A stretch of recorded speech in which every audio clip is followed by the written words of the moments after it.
So what's up mo homie? So nandito tayo sa Notorious Motorsports. So bago ang lahat, papakilala ko sa iyo si Boss. Anong pangalan niyo po? Aldrin Bungalos po. Aldrin. Sir Aldrin, taga saan po kayo? Taga Batangas sir. Saan kayo sa Batangas, sir? Sa Nasugbu yan. Nasugbu. Okay. Anong pinagawa niyo rito sa kotse? Nagawa ko yung exhaust, tsaka Headers, tsaka intake. intake. So ano in-expect niyo magiging tunog? In-expect ko syempre maganda, notorious to eh. Tsaka maingay. Maingay talaga. Okay. So pakinggan na natin kung ano magiging tunog.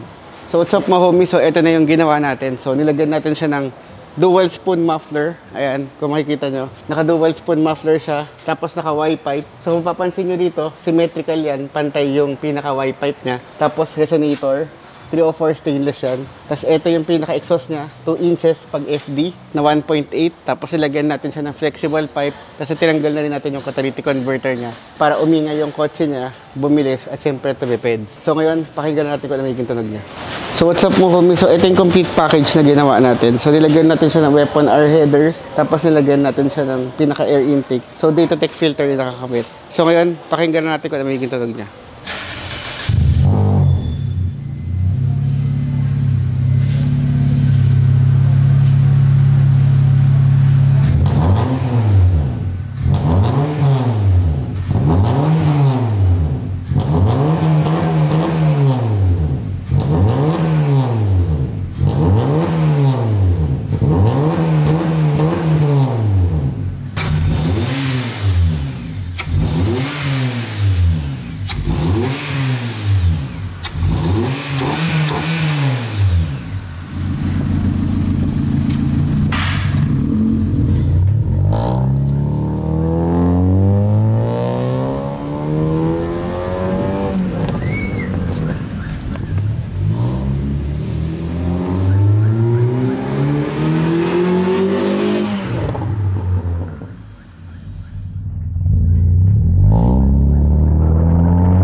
So sir, kamustahin ko lang. Kamusta yung pinagawa ko niyo na headers, intake, exhaust? Oo sir, ganda.